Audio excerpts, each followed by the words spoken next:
Anyways, I'm Frank Korb. Welcome to our first Friday art lunch bunch. I hope everybody has brought themselves a lunch to join us with. I've been inspired by a number of artists and art advocates out there doing this to try to bring more and more conversation to the art students and the art world. So our inaugural speaker guest is Ted Orland, California-based photographer. Thanks, Ted, for joining us.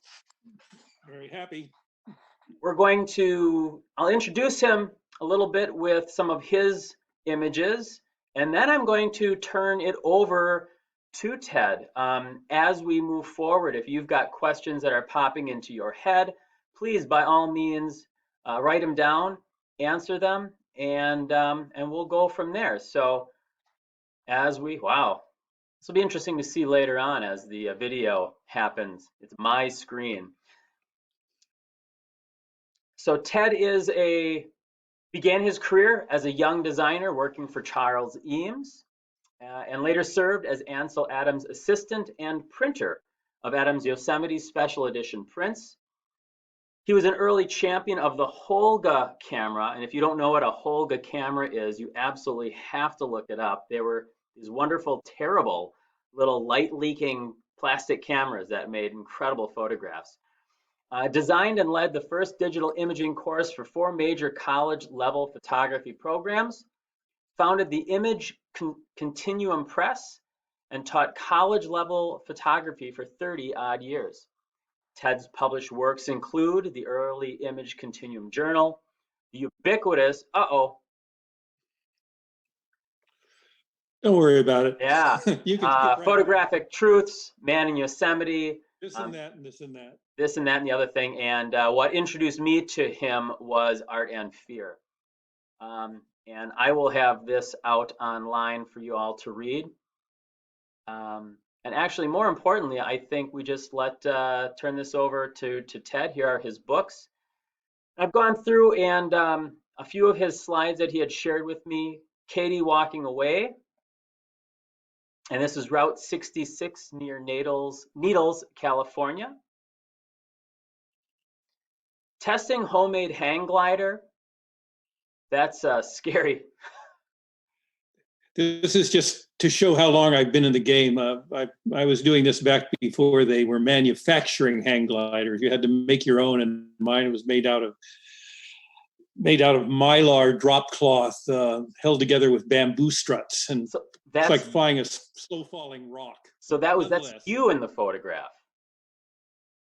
That's me in the photograph, yeah. Oh my God. And all those little black marks, it's where the thing would tend to rip, and you'd have to patch up the the cracks before they just blew away like a failing parachute. Well, anyway, lots of fun. I'm glad you're still here with us to talk about it. I gave out a lot of points in my classes if anybody could name this gentleman, and one of our girls said Ronald Reagan. I said, no, not Ronald Reagan. But they all did identify him as John F. Kennedy. I put that in mainly because my very early photography was basically editorial or documentary photography. You found things and you pointed the camera that way. And I haven't much changed, but maybe I've changed the things that I run into. Anyway, that's from 1960. Charles and Ray Eames, one of the things I appreciated about this was how much you worked collaboratively with other professionals in the field. And then the next piece is in his office circa 1965. Yeah, thereabouts. This I was doing cinematography and such, and graphic design, and actually my whole career has been one long, slow slide across lots of different media. But I started out as an industrial designer and got into master planning and then graphic design and then eventually into photography. So that's just the direction things took. This is meant to be a 10-second background. Yeah. Okay. Yeah. You know, some of the things that I kind of talked about with the students was how we can be that documentary photographer and get ourselves into spaces like protests or speeches or things like that, and make very important imagery. So anti-war protest, and then a photograph of the photographer Ansel Adams. And lastly, This your is group, Chris Johnson, you, Ted Orland, Robert Langham, Sally Mann, and David Bales. Well, yeah, and I can go on at length about all of these things. Basically, this is just a trip through the very early years. And this is what it was like just coming up through the ranks. And I think I owe my existence at all, artistically speaking, to meetings with remarkable people over time. Mm-hmm. And basically, you become experienced by having experiences. And I wanted to put in the little slides of JFK and of the peace marches and such, just to say that I think the job for all of you at this point in time is to have the experiences of your generation. The experiences of my generation were the Vietnam War, the wonderful, uplifting sense of working in an era when presidents were really good, and John Kennedy was one of those. And then just generally immersing yourself in the artistic community. So if you have a chance to work with a Charles Eames or an Ansel Adams or a Frank Korb, do it, because that's what's going to make you as a person going on down the line. I think that's going to be the one and only time I'm ever in the same sentence with greats like that. So thank you very much, Ted. I'm going to turn things over now to you. You've got control. You can share your screen, and we'll go from there. Okay. Yes, I have some pictures to show you, and I've talked backstage with Frank about his project he's having you work on, having to do with isolation in the time of right now. And so I put together a bunch of pictures that just give me some talking points, but please jump in. If you start talking, you will override my voice, and I would love to have feedback and questions and comments. But I am going to attempt, here's where we get the first moment of truth, to see whether I can throw something up on the screen for you here. Ready, set. There you go. Voila. Excellent. Okay, so this is, and I just talked with Frank over the past couple of days, and I poured a lot of pictures into this little set of slides. They're called slides, by the way. Don't let the digital world fool you. They're called color slides. Anyway, I've got images here to show you that have to do with the theme that Frank is having you work on now.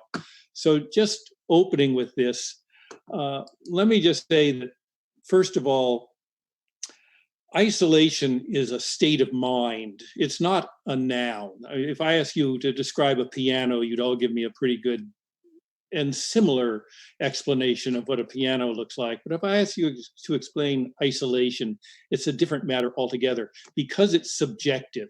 So no matter what you photograph, even though it has no person in it at all, you're in the picture because you're holding the camera. But in any event, it is something that you attach emotional connections to. So there's all kinds of isolation, and it can take any form, terms from lonely or abandoned or deserted or rare or solitary or at peace or at one. It goes the whole gamut. And so I just wanted to roll through some things that might touch on things that you would resonate with you. So terms of isolation or alone or solitary, these are my parents. And it's how you see these things in relation to isolation that becomes important to you. You know, what is the connotation? This has a very poignant feel to me. This is my wife, Frances, at sunset.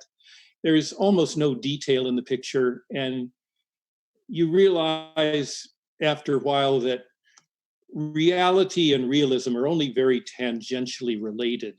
that you don't need a lot of detail in a picture to get an emotion across. In fact, I'd maintain that often emotion is counter to detail. So look for the essence of things. And in this, it's just the sort of like sunset years, or, moment of Indian summer, just that wonderful, tranquil moment where you are alone with your thoughts. You're isolated with your thoughts. And since the person who's usually around most often is yourself, you might think of where you fit into the grand scheme of things in terms of self-portraits. This is a picture, well, needn't go into all the details, but this is a pretty good idea of the way I tend to fit into my own pictures. Look at it this way: when you photograph yourself, how much of the frame do you really take up in the picture? Are you a tiny element, or do you hold the thing at selfie stick length and you're always a close-up? Where do you fit into the universe? How do you isolate yourself from the universe? So moving down the line. Sticking to go this ahead. photograph, some of the things, and I find myself as a professional artist constantly talking about composition, and I know my students are there at home screaming about your compositional style of frame within a frame. So I really appreciate how you're arranging the imagery. How, in this case, were you able to make that photograph, obviously not holding a selfie stick? Thank you. I'm glad you even noticed that. The fact that I posed myself, I'm actually standing up and I'm holding the camera up to my eye with one hand, and you can see where my head, shadow of my head is there, my hand coming out, and I'm holding the camera. And I wanted it to look like I'm holding onto the fence. But actually, the fence is out there. I'm standing almost across the street. Huh. And there's a light directly behind me. I forget what it was, but it's sending my shadow across the street. And it's sending the shadow of the fence onto a blank wall that is right behind it. Wow. The only real object in that picture is the chain link fence and its little support beams. Everything else, the trees, myself, the red stuff down at the bottom, that's all shadow. It doesn't exist. Poof. So, but I kind of like it because it makes you think about, well, now how did he hold on to the fence when his hand isn't in the picture and you can see the fence in the picture? So congratulations. I'm glad you snagged on that. But anyway, lest this thing become a 4-hour lecture, and let me just move along here. I am by nature, simply in terms of my personality, I am a recluse. I love isolation. For me, being alone is a wonderful state of mind and place to be. My way of working, generally, left to myself, is to throw the camera down beside me in the car, drive off into the sunrise, and photograph whatever crosses my path. So this was taken a bunch of years ago, but that's my self-portrait on top of my old red bus in the heart of Death Valley. And that's another one that Frank can mull over. How did I manage to do this? But I'll leave you in limbo, or we'll be there all day. The main thing is simply that many of the pictures I take have some element of isolation or solitariness, to coin a word, in play. And just driving down the road and taking pictures, often directly from the side of the road, like this one, you can actually see the shoulder of the other side of the road right there in the picture. And I sort of loved this, the fellow that was going to say no trespassing. And my God, what are you going to trespass into, would be the question. What sort of person lives in a trailer like that? What sort of ambiance does that trailer give to this scene? It somehow looks more barren with the trailer in there than if I had just taken a picture of the desert, which would have been tranquil nature at play. This is sometimes just taking pictures out the car window Uh, I usually stop the car, but I couldn't resist this one because this trailer was right in front of me. And so I titled it Little House on the Freeway, which is a takeoff on a TV show title that none of you know about from ages ago. And Oh, Ted, they've got nothing it better at really, times to do than watch old TV right now. So I'm sure they know Little House on the Prairie. that, that's right.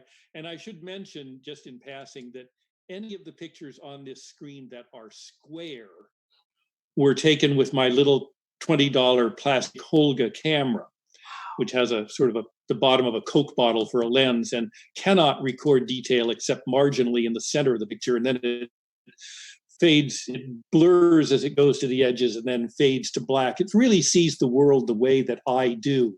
You see something in the middle, and then your peripheral vision, you get a sense of what's out there, and then the whole thing fades to black at the edges. So this is an off-ramp. And one of the things I've come to enjoy being out there in the wilderness is you get little hints of the form of isolation you're in if you get signs in the picture. I love all the arrows coming this way and all the do not signs pointing you to go out. And I'm immediately very tempted to go directly into that landscape.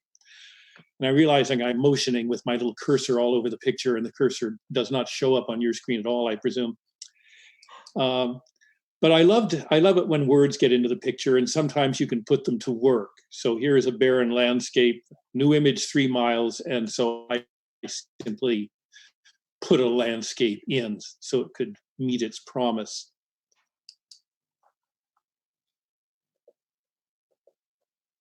I love the sign in the distance, which is maybe too small to see on your screen, but the sign in the distance reads, "Trail is one way." Think about that. That sounds like the I work aisles in Walmart nowadays. with color, black and white. Well, that's what you should photograph. You should go down and photograph that. I don't know whether everyone was drifted off to checking the mail on their e-phone now or not, but if you want to chime in, just override me and say, what the heck was that all about? In any event, I love to go to places that are by their nature already simply deserted. So this is a picture which I titled The Last Cowboy. I had come upon this scene, sans cowboy, and saw this wonderful bunch of dead trees in the middle of the desert, saw the moon rising, and I thought, oh my goodness, this is the sequel to Ansel Adams' Moonrise Hernandez in the making. And I got out my camera. It was about a minute before the sun set on the mountain behind me. And as I'm standing there with the camera, I hear this clippity, clippity clop coming up behind me. And I turn around and it's this cowboy. And so I asked him to pose for me. And he did, and I got one picture, and then the shadows enveloped us. But you have to be what is it? Who is it said? Well, I'm going to forget the quote anyway, so I won't say it. And hopefully someone else will take that telephone from the other room. It'll ring once or twice. Oh, they got it. That's good. So as I say, I look for areas like this. The further afield, the better. Recent years, I found a new way to look for isolation, and that is by photographing out the airplane window. And I, at one point, for a couple of months, well, actually about 6 months, I was buying one-way round-trip tickets off Southwest Air. I could fly from, wait till they had a sale, and I could fly from San Jose, where nearest airport, San Jose to Seattle, to Salt Lake, to Phoenix, and back to San Jose, all on the same day. Wow. And on Southwest Air, if you're first in line, you can get the window seat you like. So I just picked window seats and sat all day long on the airplane taking pictures out the window. And wonderful sense of the mixture of isolation, civilization. I did a whole series that's called Aerial Anomalies. I don't know how well it shows up here, but I'm looking down on alluvial fan of some sort and the traces of some long dead ghost town that are still laid out in the desert. I just love the way that from 30,000 feet, the world looks virtually uninhabited. And the key word is virtually, because there will almost always be some little thing to indicate that man has been there. And then you see what a small amount of the landscape we occupy and how much isn't ours. So you can really get that sense of solitary feelings and, well, all that goes along with this whole project. Yeah, I look at Um, this photograph, Ted, and it reminds me a lot of what another California artist, Richard Diebenkorn, did during his Bay Area paintings. And I also see a similarity in some contemporary artists. A friend of mine, an up and coming Friday Art Lunch Bunch, Pamela Anderson, also dealing with this idea of an overhead map view of the world. And in their case is more of the painterly quality, but using that geometry and repetition of pattern. It's wonderful to see the geometry happening in the map, but then that organic quality of the rivers and the water flow off of the mountains in the upper right-hand corner. yeah, I tend to throw myself into some mythical mode whenever I'm photographing. I don't know how to put it exactly, but in this particular instance, in the case of this series of photographs from the air, I after doing it a little while, the mindset I eventually got into was imagining that I was in a low-flying orbiting spaceship looking down, trying to find out whether there was any evidence of life on Earth. Hmm. And I would find these areas where there was just this marginal hint of something that was geometric rather than analog or organic, the way the landscape is. And so finding just where you could find that barest trace of civilization, and to sort of throw myself into that like exploratory survey mode. If you look carefully, there are all of these little red crosshairs in the picture. And it's when you had the early moon landers and Mars landers pictures, they would always have these little registration marks that came off for scientific purposes. And so all around here, there are these little crosshairs that run through the photograph. Presuming it shows up as clearly at your end as it does on mine. Anyhow, moving right along, Yeah. I'll go faster here. We have, well, we're going to skip through. There are lots of ways to go after this project that Frank is giving you, and one is you may be able to enlist some help. You may be able to devise a narrative in which you take on this whole isolation thing proactively and go out, find a partner to work with. This is Katie, who was out in the desert, and a little workshop I was running near, in California in the Salton Sea area. And she had brought all these props, an old suitcase, a pair of high-heeled shoes. She'd even made her skirt into the same sort of drapey format that the drop-off fronds from the palm form when they on the sides of the trees. And there she is just walking off into the distance. Or you can find people out there in the distance that have isolated themselves either because they can't cope with civilization or just because they're like me and don't like people. This fellow was selling sticks in the desert. He finds sticks in the desert, polishes them, lacquers them, and then he sets his car by the side of the road and he sells them. And that's his living. Or if I'm out in somewhere and I wanted to somehow add something into the scene, I did a series of pictures where I was trying to imagine the way 19th century explorers of Yosemite in the area were working back in an area when sensibilities were very different. So this is where they clear cut a forest, modern picture, but I gave it a 19th century title, Wilderness Removal and Meadow Building. You would actually find titles like this on old stereo cards where tearing down the forest was considered a virtue. Mm.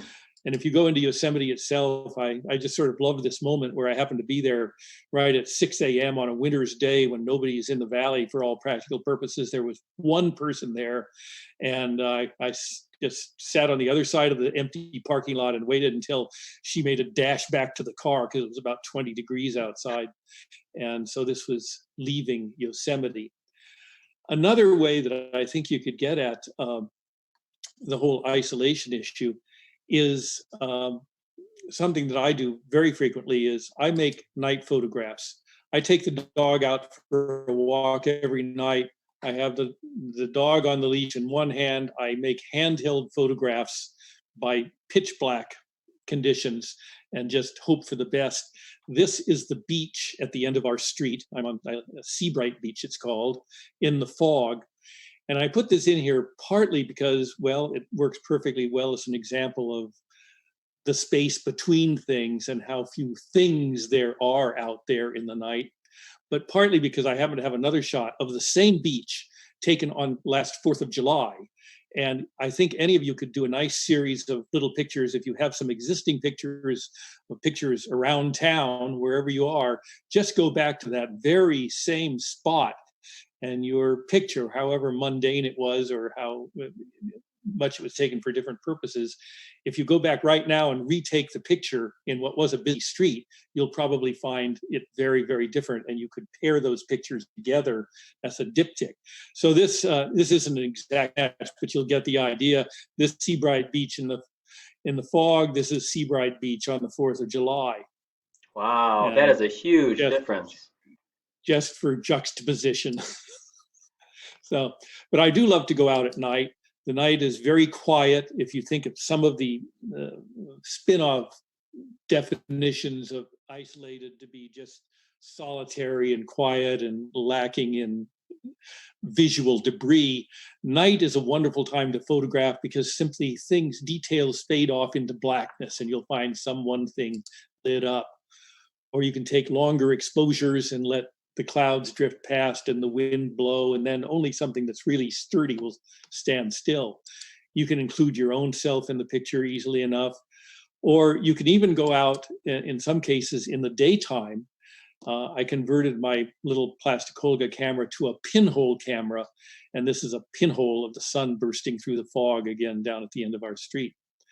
So those are things to consider. Another thing to consider, and I don't know if I'm bludgeoning you into the ground here with all these words. Stop me.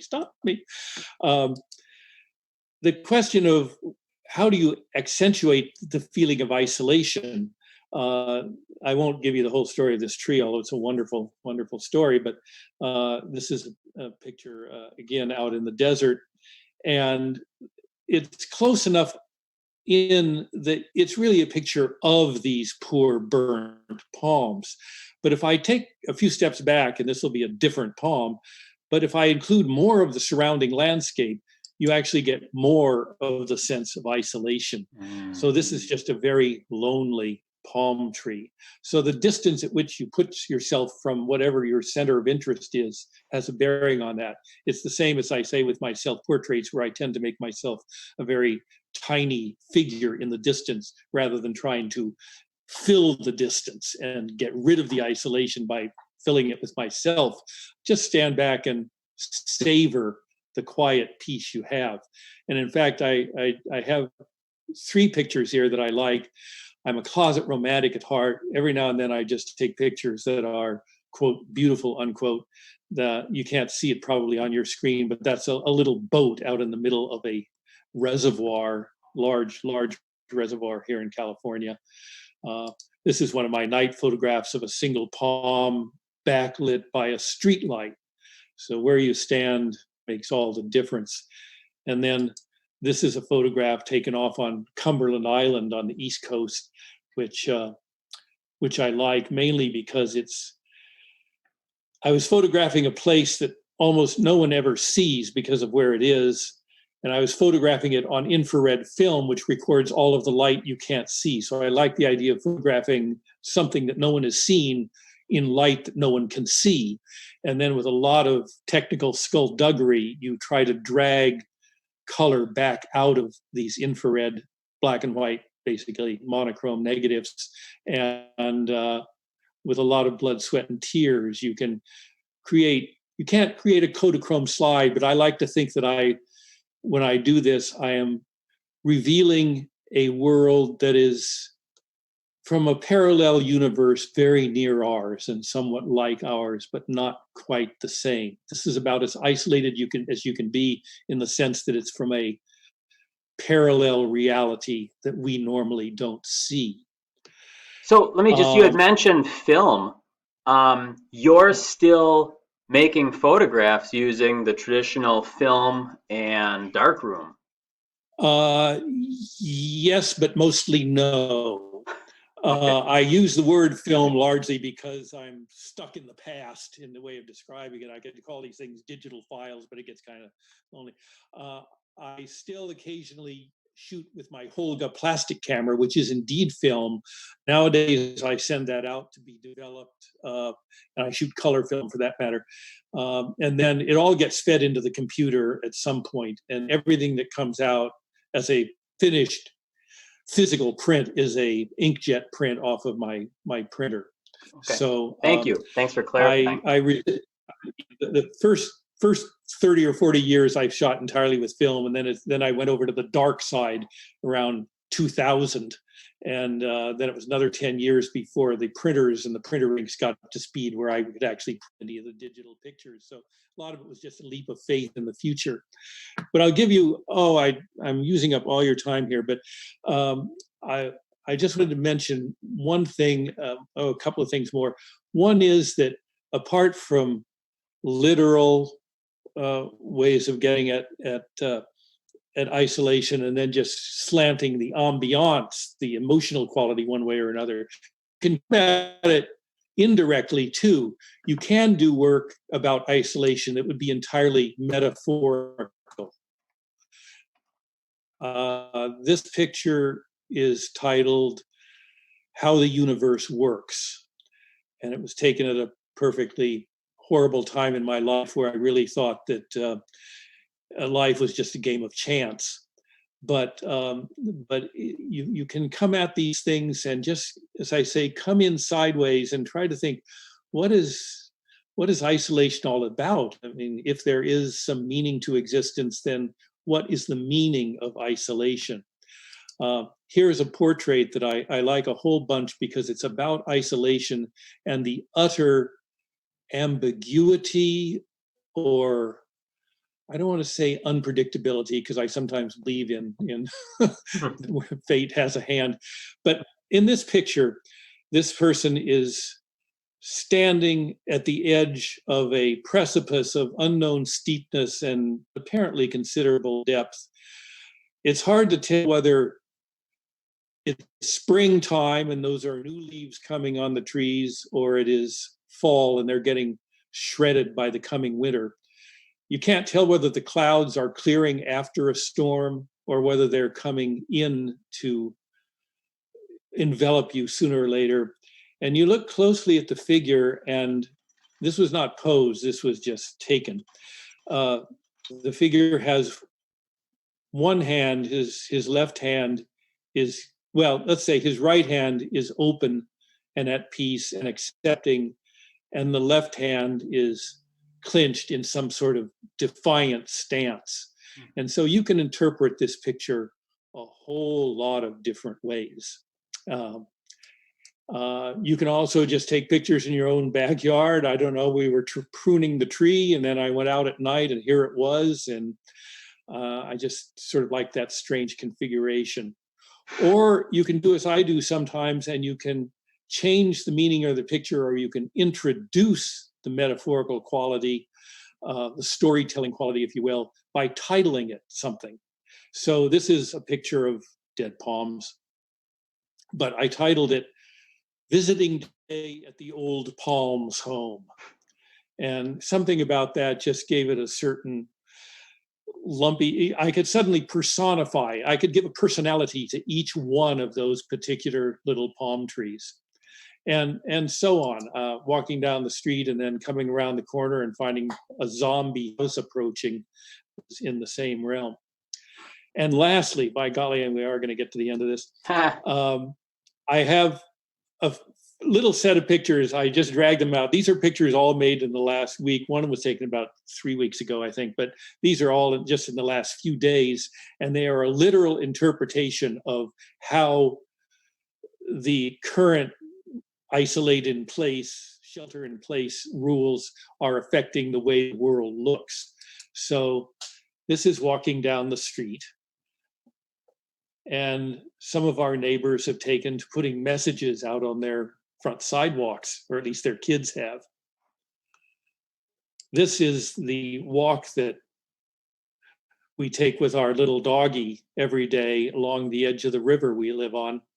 And this road is usually, you take your life in your hand with the bicyclist coming down and all of the other walkers and all of the other dogs. And by golly, we just have it entirely to ourselves practically. This was looking off, just right off the edge of that same little walkway at somebody who came along and was practicing synchronized exercise with a goose who has no fear at all of him being there. This is our little doggie who goes out every day and greets the blue jay and vice versa. They come up and just give each other a little nose tap. It's really quite sweet.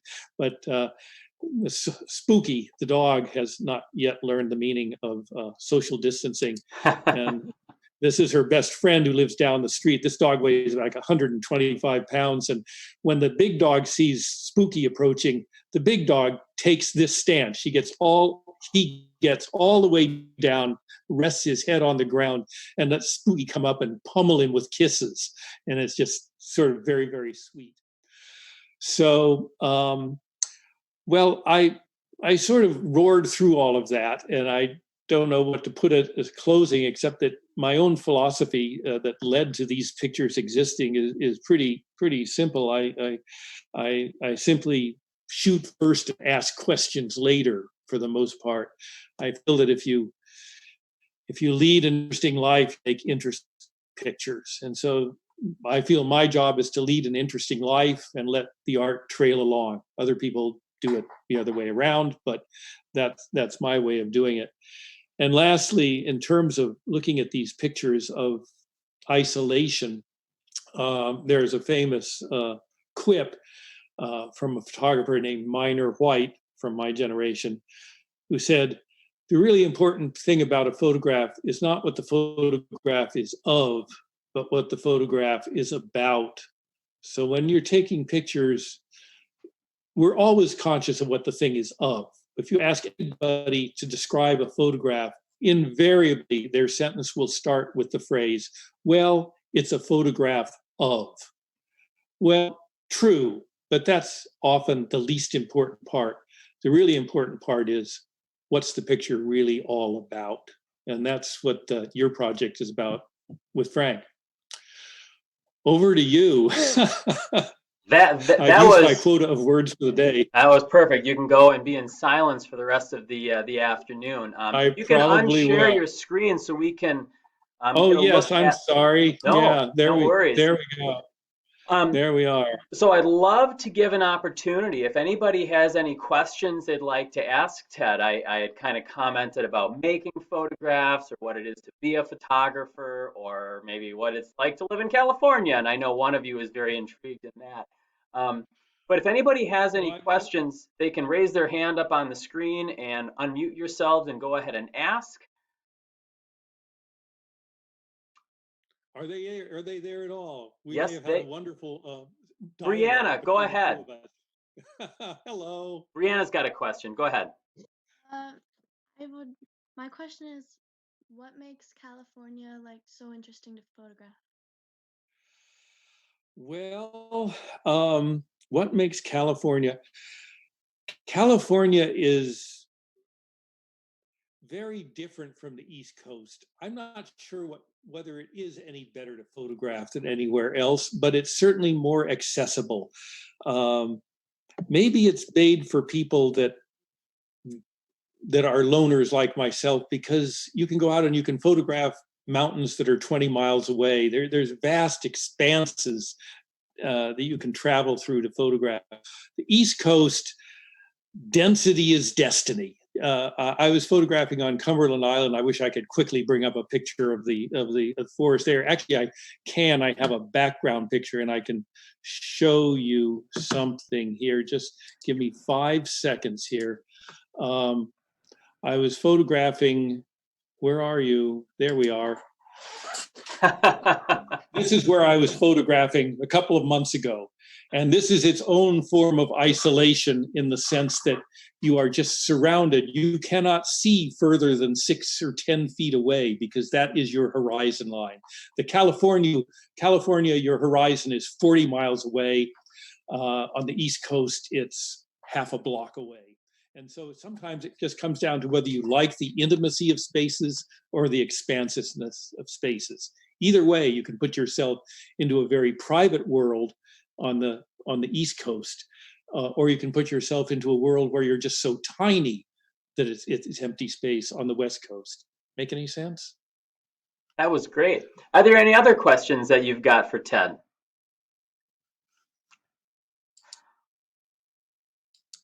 I have a question, if I may. Go ahead, Timothy. Timothy Westbrook. Hey, so thank you so much. That was really lovely. That was so much fun. I was over here laughing a lot, and I was like, oh, they can't hear me laughing. It was great. And I am a sewer, and I fancy myself a sculptor of the body. And I've always been really taken by photography. And when I was in high school, there were photography classes that I was just afraid of because I didn't. That wasn't my artistic perspective. But that was kind of like the end uh, of film photography, and I was wondering how you feel starting in film, how that has affected you in how you approach digital photography. Like, do you find yourself taking digital images the way that you do with film, or does one inform the other? I think especially in the age of like Instagram and like quick images, it's always lovely to speak to people who have had a long career in in film photography. And I just wonder if you could speak to that a little bit. Yeah, it's definitely a different experience. And I think a lot of people did not make the transition from film to digital. I have many friends who have stayed with traditional, as it's now called, film photography. It's a little bit, I think, something vaguely akin to the transition from silent film to talkies.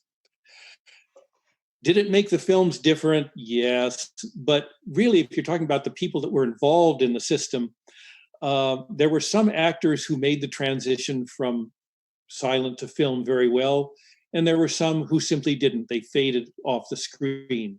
And maybe it was occasionally voice quality, I suppose. But in other instances, I think some people, they saw acting as the major part of filmmaking, whereas with talkies, dialogue began to take over. So I'm not sure how that's changed, exactly what has changed with photography. Most people now coming into it wouldn't know what to do with a darkroom any more than they know how to dial a rotary telephone, I suppose. And so you just come in with what you have. Here's one difference that is fundamental, and I'm not sure what difference it will show up later as a result. In traditional photography, you could learn how to develop a film, make a print, okay, in a week. And then you would spend the next 30 years of your life finessing the technique that it took, the nuances of different films, the nuances of burning and dodging and paper surface and toning. And materials stayed the same, and you evolved. Fast forward, you come into this, and it takes not maybe too much time to learn Photoshop, but it takes a fair amount of energy throwing yourself into the technical side. And then, whammo, 10 months later, the next iteration of your program comes out, or your operating system, and you're sort of thrown not entirely back to ground zero, but you find you have to relearn all sorts of new things rather than becoming better and better at something you already know. So I'm not sure that you get out to the same depth with digital photography necessarily that you used to get to with traditional. The other thing is, with traditional photography, you'd go into the darkroom, you'd put the sheet of paper in the developer tray, and for the next 5 or 10 minutes, there was nothing could do except stand there at the tray, looking at this picture as it unfolds and comes into view before you, and think about what you would do when you made the next print to make it better. You'd look it down, you'd say, you know, the fog just looks gray. I want it to look silvery. Or you'd think the person looks, the contrast makes them look harsh, but I want this to be a very soft portrait. You'd think about these things, and you go back, you'd make a mid-course correction, and your next iteration of the same image would be better. In digital, you come in and you sit here with a cup of coffee and the cat on your lap and the music playing in your earphones, and you hit Command P and you're out the door. There isn't that time for forced reflection, or forced, but what else are you going to do? You don't. I don't think people pause to look at their pictures long enough before moving on to the next one. And maybe they have more reason to move on to the next one because they're shooting 300 pictures in an afternoon with a motor drive on their camera, or at least a rapid release. Whereas when every picture was a 50-cent piece, which meant more back when 50 cents meant something, when every picture cost something, you paused before you took the picture, and then you took care afterwards when you worked with it. If you take that back to extremes, last thought here, I promise. Go back to the 19th century. Imagine Timothy O'Sullivan photographing the Colorado River, carrying a trunk of glass plates on far as he could westward to Kansas City, taking a stagecoach all the way to the Green River in Utah somewhere, getting in a little wooden boat and his 8x10 camera, and with 30 blank negatives in it, and having to ration those negatives, develop them on the spot in muddy 100-degree Colorado River, then carry them 1,000 miles back to the railhead in St. Louis, where he could take them and have them printed. You thought twice before rattling off your film at that point. You made every picture count. And the thing about making every picture count is simply that it makes you think about the scene when you photograph it. So there's another side to that coin, but I'll leave it there. There's a side that goes in favor of digital as well. The idea, and I go back to early days in high school and college where photography was a thing, and I can't relate to the big glass plates, but when I was allowed 24 photographs per roll of film, and then going into the darkroom, I reiterate what Ted had said about every photograph counted, and as we go and make our photographs for my students or whoever's watching this later on in life, it's framing things up before you push whatever shutter button you've got on your camera or cell phone or hologram tool that we have next year. But being attentive to that picture frame and making those photographs. I think we have time for one more question if anybody has one. Just unmute yourself and go ahead and ask. As I scan the screen. Well, then No takers. Ted, thank you so much for offering us this time. This has been fabulous. Our first inaugural Friday Art Lunch Bunch. We got a great group here, and thank you again so much. I'll have this published and up on the YouTube this afternoon. So. I'll be scared to death to watch it. Anyway, thank you. Frank is one of my heroes. He doesn't know that, but I've ever since I met him, I've been following his ups and downs and going through and doing all sorts of wonderful things. And really, one of the things I'll leave it there, except to say that you are in good hands with Frank Korb, and I wish you all good luck. Thank you very much, Ted. And thank you all for joining us. Until next week when we meet with Brett Roberts, Wisconsin-based ceramicist. Thanks for joining us at this week's Friday Art Lunch Bunch. Have a great day. Stay safe. Wash your hands. Don't touch your face. We'll see you around. Bye-bye. Cheers. Okay. I will leave this meeting.